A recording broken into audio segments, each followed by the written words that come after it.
Patroli dan pengejaran sisa kelompok Mujahidin Indonesia Timur di Sulawesi Tengah hingga kini masih terus dilakukan.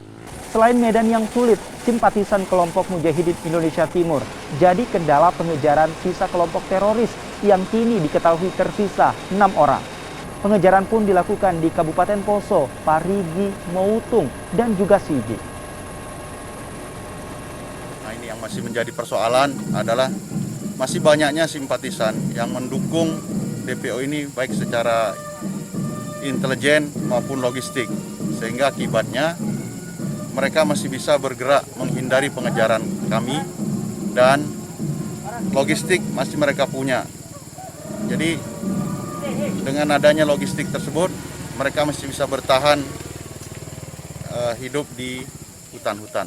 Kalau mereka tidak dipasok logistik, saya yakin mereka akan segera turun untuk